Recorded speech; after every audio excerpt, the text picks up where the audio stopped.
Hey, what's going on, guys? Welcome to this second lesson of integrity, lesson 2. I'm talking about morality today. Now, the definition of morality is the distinction between right and wrong, good and bad, evil and peaceful, whatever you want to consider it. But morality is the distinction that you have between seeing something that's right or seeing something that's wrong. I want to get into morality because it actually defines us. Our version of it defines who we are, what we do, etc. Some of us see bad as good, and some of us see good as bad. But if we can come to a clear understanding of morality, then we can also become clear understanding of what injustice is and what convictions we have towards injustice. Then I believe everybody, human being, whatever you are, boy, girl, old or young, we all have this innate doing to be good. It's in our nature to do good. I walk across the street and the other day I saw somebody like pick up the car keys, or the guy dropped his thing and he gave it to her or something like that. I see this all the time, someone helping someone cross the street. There was an old woman crossing the street and the older man like stopped the traffic so she could cross. I see this a lot. Innately I see a lot of people do good things. It's in our nature to want to help people out. It's in our being to want to be good, to be of use, to feel needed, to do things that will help, will provide, will serve. We all want to contribute in a good way innately. See, I didn't wake up in the morning looking to do wrong by someone, but over time, convictions come into our mind, beliefs that aren't true, and then we begin to be disgruntled. And in our state of disgruntlement, we'll do things that go against other people's convictions. For instance, maybe you're saying all people that look like this or look like that are wrong. And then you start to judge a group of people by what they did or what they're doing, etc. And then you're judging. And in that disgruntlement, you're going against the convictions of other people. Now, injustice anywhere is injustice everywhere. But when you can understand the underlying fact of morality, you'll begin to see injustice for injustice, not for what you want it to be. The problem I feel like that's very common in this state, the country that I live in, America, the country has a lot of conviction. We have convictions of what are right, and we have convictions of what are wrong. Surprisingly, what we think is right here is actually wrong somewhere else. So if you go to another country, if you go overseas, the convictions are very different. What we consider normal or correct in the United States, somewhere else is actually wrong or incorrect. See, convictions are different. Morality is different. But if we can understand what's right, what's wrong for a common ground level, then we can actually prosper within holding a level of integrity. Sometimes we believe that certain things that don't go against our belief are right, and things that do go against our belief are wrong. Well, here's something I need to tell you, is that wrong is wrong and right is right, but we need to figure out the difference. We need to figure out what differentiates right from wrong and wrong from right. What can we both come to agreement with? No matter what your belief is, no matter what your ideology is, I'm sure we can all find something of a basic morality. Basic human morality. I would consider human morality to be like the ability to eat, the ability to breathe, the pursuit of happiness, etc. I mean, this is everyone's God-given right, you could say. Now, some places or some countries or cultures would disagree. They would say, no, not everyone's worthy of that. Not everyone's equal to this. For instance, that was portrayed during slavery 500, 300 years ago. For a good period of time, it was actually in the common good to own somebody as a slave. Sad. But the morality wasn't clear, because there were countries overseas that actually thought that that was okay too. And for a long period of time, this was okay. This was considered to be right. So in those situations, I have to question, what do we consider right and what do we consider wrong? And are we coming from a basis that we can all agree with? Then I would like to say, human rights is just human rights. Like every human should have the right to live. If you were blessed with life, you should be able to live it. Now, if you can live it and in living it you have to oppress other people from living it, then maybe we should question why you're living. Because somebody that knows themselves, knows their potential, their value, their worth, will not live their life to oppress other people, but they'll live their life to build other people. When you know what you're capable, you innately build others to be where you're at, if not further. But if you're envious, if you're jealous, if you don't know your value, if you're insecure, you'll use trickery, manipulative forms of abuse and oppression to keep others down so you can pretend to be up. This is a tactic that's used from the insecure, those who don't know who they really are. And I've seen this before, and it comes out in narcissists, it comes out in sadists. A lot of people like this, surprisingly. Not to boost your surprise, but I've been aware of that, and I've seen it.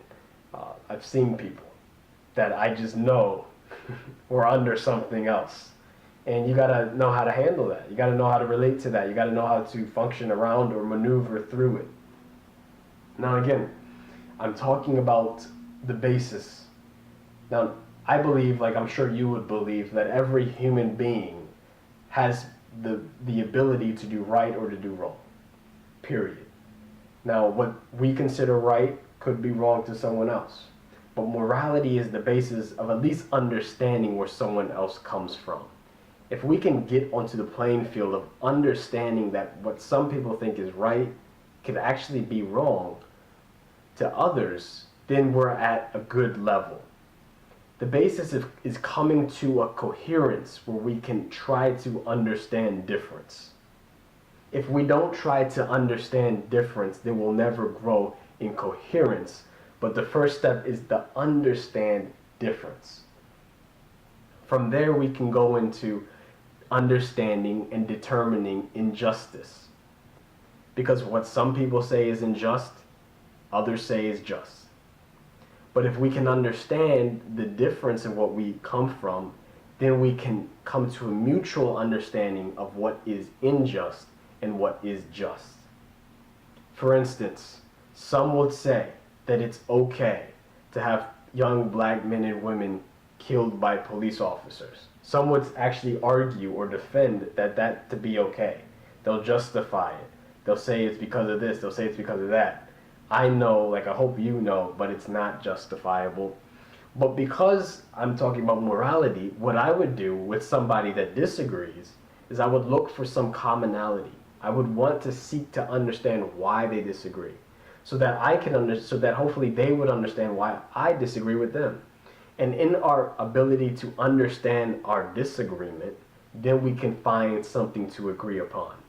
That's why I actually follow people that think completely different than me. I'll follow people that agree with the things that I disagree with. I'll follow people that think what I think is right is wrong, because I want to understand where they're coming from so that I can meet them halfway at the table, so we can grow and build together. The problem is we immediately cut off anybody that disagrees. That's the problem. You want to seek disagreement. You want to seek that so you can figure out what makes you disagree with me. I like when people disagree with me, and I want you guys to question. I want you to challenge. If you have the ability, go to mckinleybyrd.com, that's BYRD/forum. In the forum page, you can question, you can challenge what you've heard.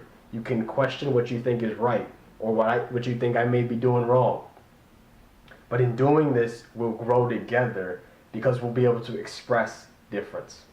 That's how we grow, the only way. So again, I want to talk about also convictions. Convictions is the innate form of knowing that something's just not right. Sometimes you can't put a word on it, sometimes you can't put a name on it, but sometimes you just know something's not right. And that's your innate conviction. A lot of the time, we like to over-logic our convictions, but you just can't. Sometimes it's an innate intuitive sense. Maybe it's God looking out for you. Maybe it's your intuition, but convictions are real. The other day I was out with a buddy doing something I know I probably shouldn't have been. It was a long time ago. And we were going to a place we probably shouldn't have been at. So I had this conviction not to go into the place. And guess what? My friend had the same conviction. We ended up not going in because we listened to our conviction. Sometimes these convictions can really save you from a lot of stress, a lot of strain, a lot of trial. My mother, she had this conviction when she was going to apply for a job.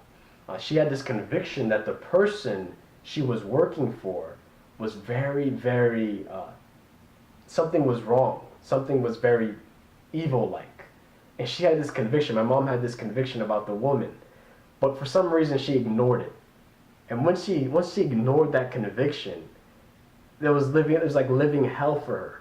That's what she told me. She said when she was working at this place, it was the worst experience of her life. She ignored that conviction. She ignored that innate conviction, and she got a lot of strain, a lot of stress that probably could have been saved. Sometimes that inner conviction goes far.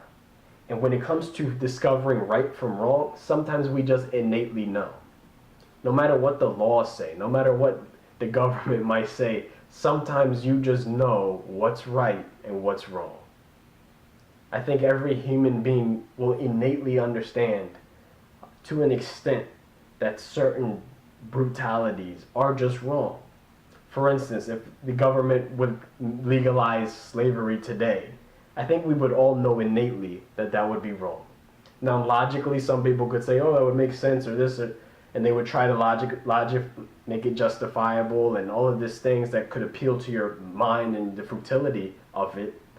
But innately, that conviction of what's wrong and what's right will always come to the top. The thing about some of the things that's happened in the States is that we've justified wrongness to meet the futility of our mind. But there's still this innate conviction, even from those that agree with wrong and those who agree with right or think they're wrong and right or whatever. There's still a conviction on both sides that what is wrong and what is right is right. But we fight regardless. We still argue on the futility of the mind because we want to logic, we want to justify, we want to prove points, we want to do everything in a debate manner. But at the end of the day, there's still something there called your conviction.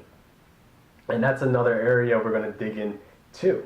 We're going to get into that as well, so that you're not hiding from anything. One of the things about having integrity is you want to be aligned with your convictions. Bernie Mac says he feels like he's always had to prove himself more. And so in proving himself more, he's had to work harder than a lot of other people. But in doing so, it's kept him humble. In doing more work, it's kept him humble to his convictions, to his integrity. And that's why you have seen Bernie Mac to be the man that he is. Staying true to what he believes, how he talks, how he acts, because he's true to his convictions. He's always had to keep that true in his life. So one thing when it comes to integrity is I want you guys to keep those convictions. I don't want you to compromise those convictions. If you know something's wrong and somebody tells you it's right, and then they throw money at it to make it seem more right, and you still know something's wrong here, listen to your convictions. Sometimes I don't have to know too much, but I can judge a book not always by its cover, but by what I've seen thus far of it. The cover, the couple pages I've dug into, sometimes my convictions can say this is a little fishy. Use common sense. Maybe this isn't the best thing. Now you can overpower that with logic and justify it with this and that, but if your convictions prove otherwise, you listen to it.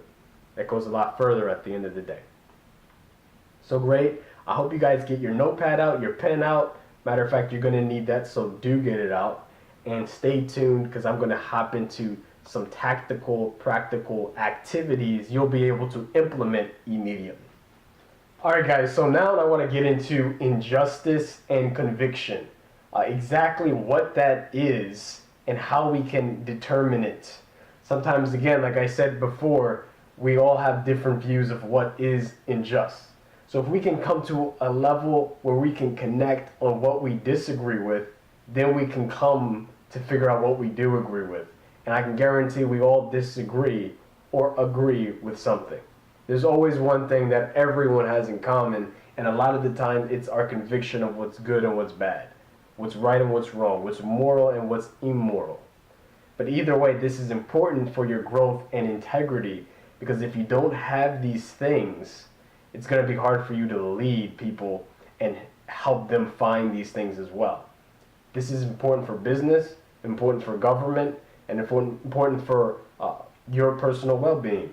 One of the things that injustice stems from is the lack of fairness or corruption. These are words that are synonyms to injustice, corruptions, unfairness, etc. If you are dealing with an unfair situation, you already know that it's unjust. And the reason you feel it's unfair is because it goes against your conviction of what fairness is. So one of the first things you need to do is first establish what you believe to be fair. Whether you live by the creed, which we talked about earlier, every man should do right by another man, like let live and live, or treat others how you would like to be treated. This could be your conviction. This could be your creed, your morals. Now the conviction is how you feel about those morals. Are those morals being portrayed in my business? Are those morals being portrayed in my life? Am I being treated fairly? Am I being treated unfairly? These are your conviction. The other day when I was in training, a couple years ago, I knew that by my conviction, I was being treated unfairly. And so I reported this act. It basically led me to separate me, ostracize me. It was very, obviously it was completely against some of the things that we stand for. So I reported it up as anyone should, because it went against the morals and went against the values, as well as the principles in which the American Army lives by. But for some reason, they didn't take my request serious, led me to be ostracized, etc. Now I'm going to get into the situation for you so I can explain it to you, and then you can figure out what was unjust or what was unfair. Just so you can figure out what is an unjust experience, what creates an unfair situation, and the convictions you're going to have toward it. So it started off with me getting off of a bus and having a sergeant who was a little bit older than me basically think that I was being disrespectful, because when I got off the bus, I told him to keep moving, or not in that sense, I said, could you keep moving? But he thought I was giving him an attitude. You understand? In my opinion, if I'm talking a certain way, he's assuming that it's an attitude, because obviously I'm not who he thinks I am, right? He thinks that every word to him has to be polite, or in his mind subservient. You understand? Now you're getting where I'm coming from. So because I wasn't subservient, or however he might have thought me to be, he took that as a threat. And I get it. I would be scared too if I wasn't me. But he reported it. He didn't report it. He said, look, I'm going to have you write a 500-word essay on why you should respect sergeants. Now, let me remind you, all I said was, could you please keep it moving on the bus? Keep moving it like this. And he took that as a threat. And because he took that as a threat, it already tells me who I'm dealing with. I'm dealing with a very insecure human being. But because of this situation, I wrote a 500-letter, 1,000-word essay, turned it in, sent it under the sergeant's room. So I had to go into this room full of other sergeants, older people who were higher ranked than me. And, I had to give it to him in front of everybody. And so I let it slide. I said, look, you know what, I did what I had to do. I'm going to move on and keep my head about me. So I talked to the situation. I called my mom about it, talked to somebody about it. I was just saying, I didn't think this was really fair, but, I'm just going to move on anyways. I did what I had to do. And so I'm just going to move on. Next day, the word gets around. Everyone thinks that, I'm being rude to higher rankers, and so other rankers want to get in on it, and they all want to try to push my button or try to see how far they can go or whatever. Just people going out of the way to try to make more of an example out of me or someone lower enlisted. So in this situation, they found a way to have me end up doing push-ups, sit-ups, running in the dirt, twirling in the dirt in front of everybody. So there's a whole group of people, 30, 40 people, just standing around. But another sergeant, a random sergeant, comes out of the blue and thought that I said something that I didn't say. So this sergeant is like, "What did you say? You were saying something wrong to this person. If you're saying it to this person, you might as well have been saying it to me. Let alone, if you understood the situation, I was responding to a question that another sergeant had asked me." So it got out of context, blew into a different situation. This sergeant has me twirling in the mud back and forth like as if you're at a mudslide or something. So I'm twirling around in the mud because it says you twirl around, go like this, do that. Having me do all this crazy stuff in front of 40 people just standing around. Like, remember what I said, guys, this goes back to the whole concept of public humiliation.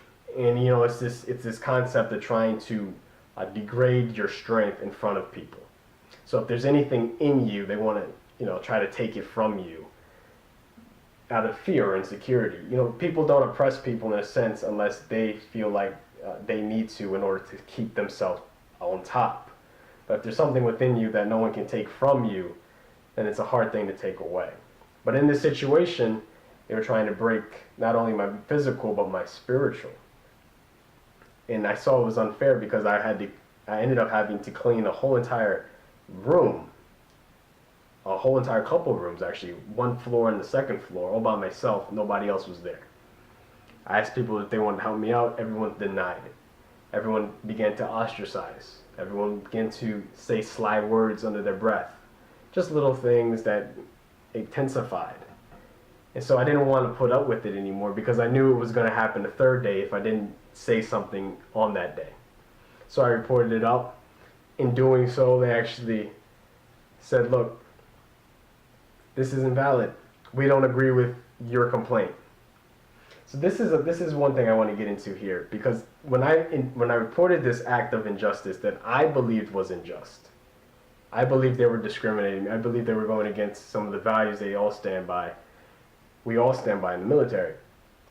And because I felt that way, I felt it was unjust. But when reporting this situation, they immediately said that I was lying, I was invalid, and I was wrong. And because of this, now I would be ostracized by the whole entire unit. This is the people who I reported it to. This is what they told me. So that made me think, like, what if somebody, what if there's a situation that's even worse than the one that I experienced? What if there was something that could have been worse? That could have been 10 times worse. Not saying mine wasn't bad, but I'm saying, imagine if there was.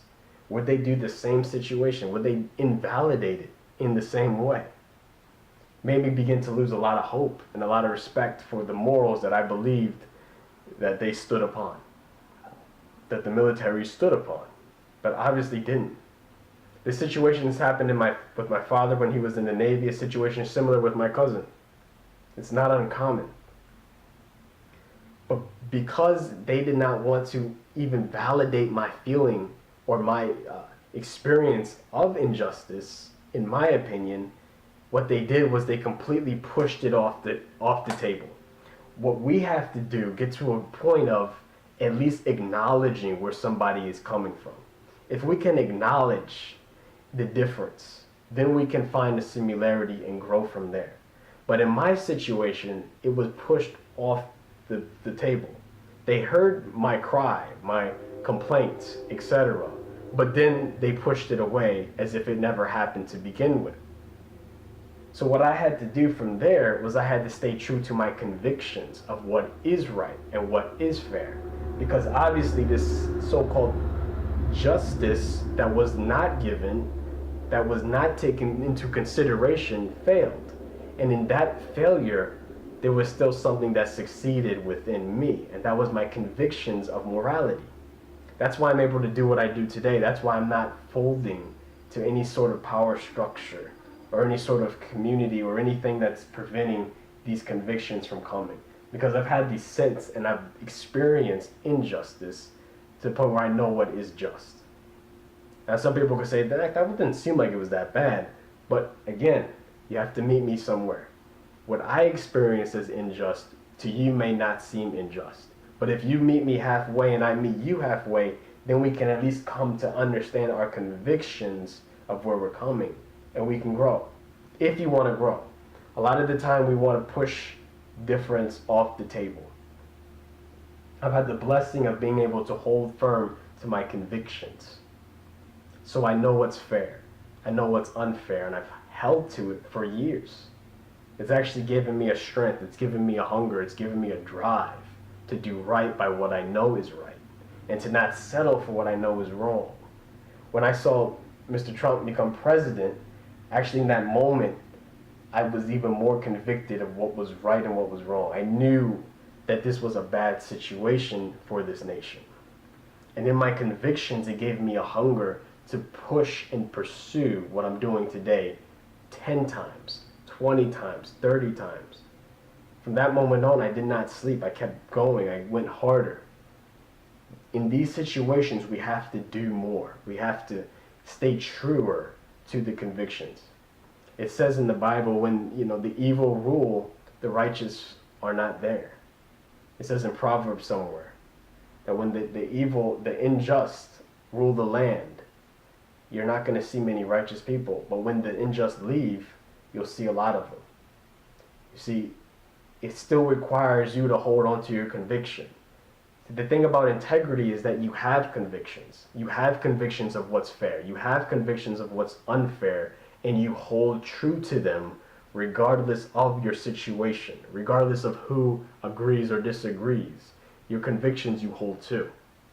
This is what's going to help you in leadership and growth, because people will see that you hold true to something. It could be anything, but as long as you hold true to something, that builds your leadership capacity. And a lot of the time we hold true to nothing because we are fearful that if we hold a conviction, it'll be crushed. Now, that could happen if we give up on it. You have to be true to it. You have to understand that your belief of what's fair and your belief of what's wrong can happen in the world if you maintain it, if you work at it, if you understand why you believe that's fair, why you believe it's unfair. And if you contemplate with others. Again, we want to grow together. And in doing that, we need to at least meet someone else halfway on their conviction. So we can grow in convictions and actually grow in morality. You see, morality, again, it's humanity. It's the basis of humanity. And if we go against the basis of humanity, we're going against the basis of morality, which is also defining our sense of integrity. So let's step onto it. Let's get onto it. I'm glad you guys are paying attention. I don't like to go into some certain situations, but I felt like I should have explained it. Now, I will be getting into more techniques, tactics, things you'll be able to do as soon as I get to you. Hey guys, so before I get into giving you the practical exercises that you can implement, I want to go over the definition between right and wrong, just so you're able to differentiate the difference. Now, I didn't get into it too much earlier, but I want to get into it today just so you can know what exactly are you measuring your morality by. Now, the definition of right is doing something or behavior that is morally good or correct. The definition of wrong is the exact opposite of that, doing something that in behavior is morally bad or incorrect. So when you're differentiating what is good, think about what's moral to the humanity of people. Because in my opinion, morality really is humanity. So if you're going against the humanity of a person, then you're actually going against the morality of the person. So I want you guys to look deeper and to figure out these differences. What's differentiating good conduct or behavior from bad conduct or behavior? So when we come together on the basis of what is unjust, we'll be able to meet halfway. What's morally unjust? What's morally just? If we can meet at this basis, then we can grow on a similar level of agreement versus difference. So the first step is, what do you consider is incorrect? Maybe write it down on a piece of paper on your notepad, but what is morally incorrect? For instance, is Jim Crow law. I mean, that was legal, the Jim Crow laws, but were they morally correct? Was it right to degrade or separate people based off color? What do you think? Yes, no, maybe, so? So this is something you can start with. Is it morally correct or incorrect to enslave people? Now this is going on in other countries currently, but does this go against humanity, or does it not go against humanity? Now the difference between morality is that it has to go in tune with humanity. It's not always related to the law of the land. Sometimes the law is against humanity. So sometimes that's why they have the human rights organizations, they have the UN and things like this, so that we don't create laws that go against humanity. The thing that I'm concerned most about is that the US took themselves out of the Human Rights Council a couple months ago. If you take yourself out of the Human Rights Council, it must kind of be an inference or like a warning sign to say you're going to be doing something against the humanity or the morality of people. So these are things you want to look out for, especially when it comes to integrity, because your integrity and your integral skills is based on your level of morality, your ability to understand humanity. This is what's going to push you forward in the ever-changing world, especially when people go against humanity and they're creating laws that go against the morality. For instance, do you think it's morally okay to take a child from a mother? Now, the law of the land could say it's okay. The law of the land could say that's what we have to do. But do you think that this goes against your convictions as a human being? For instance, if you have a child and because you went into a new land or a new country, your child was taken from you, do you feel anything wrong with that in your convictions? Is that incorrect? Before you get into the law and all the justification, do you internally believe that this is okay, or is this not okay? Now this is when you go back to convictions. What are your convictions telling you? Is this correct? Is this behavior aligned with the nature of treating humans fair or unfair? And this is when I go back to morality, because sometimes we lose sight of it. We'll lose sight of what's just or what's unjust based off what's considered legal, appropriate, according to the laws of the land, which again are going to change every 10, 5, 15 years. It used to be legal to own a slave, but that was against the morals of humanity.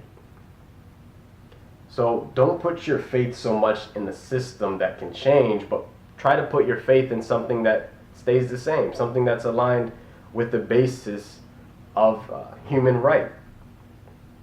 So that's why I want you guys to look deep into your convictions, so you can write down on that piece of paper going forward what you believe to be fair or unfair. I'm going to give you some more practical things you can do, things you can write down on your pad and implement on today. Alright guys, cool. So this is going to be the conclusion of subject morality. I'm not going to get into it too much longer. You paid attention so far, but right now I want to conclude it with how you can implement some of the things you've learned. Now when it comes to figuring out what is unjust, I want you to get out your pen, get out your notepad, and write some things down that can help you discern fairness from unfair, good from bad, just from unjust. Now I know this sounds kind of elementary, but sometimes as we get older, we get caught up in our own ideologies, we get caught up in our own ideas and our ways to the extent where we forget what's moral, what's actually okay, what's wrong, and we forget it. We forget to look at things from what they are and we start to think that certain things are okay. Jim Crow laws, for instance, were completely unjust, but over the years, we as a people began to justify it. Even the ones getting oppressed by it began to justify it, and those oppressing justify it. We begin to lose sight of morality over time. So this is very important for you, even if you've been through a lot, haven't been through a lot. This is very necessary, because over time we forget to lose sight of what's right. So I need you guys to look on that piece of paper and jot down what is fair to you. Like, should everyone be treated equally? Like, do you believe in that? Do you have an eye for an eye mentality, or is it live and let live? What do you believe is fair when it comes to humanity? So, because I believe the basis of morality is humanity, what do you believe is fair for humanity? So write that down in number 1. And in number 2, how can I help do this? How can I help what I believe is fair become more fair? So as for instance, if I believe live and let live is fair, then what can I do to help others live and let others live? What can I do to empower that belief? What can I do to empower that morality, that thing that I think is so innate to humanity? What can I do to glorify that, to contribute? What can I do? And jot those things down. For instance, I could, go outside and write a book. Could go to a bookstore and study books and figure out who speaks on morality, who speaks on these things. Or maybe I could, like I said, write my own book on letting others live and living on my own, and having this mentality. Maybe I could be respectful to my parents or my brother, or forgive somebody that was wrong to me. Maybe I could just say, you know what, I'm going to understand that where you came from, you were in a bad state, and I'm just going to let you live, but in order for me to live, I got to forgive. So maybe you're going to go out and you forgive someone that did wrong by you. When I told you guys that story, I want to let you know I forgave every single person involved in that. Personally, I have forgiven. So I've moved on. I've been able to live because I can forgive and let others live. What is your fairness? What do you believe is fair? And then after figuring this out, what are you going to do? So that's 2 things you're going to write down on your piece of paper. The next concept I want you guys to do is act upon it. I know it sounds normal and common sense, but action is also a very important role. You have to act on everything, or else it means nothing. So what will you do today? What will you do today to help contribute to what you believe is fair?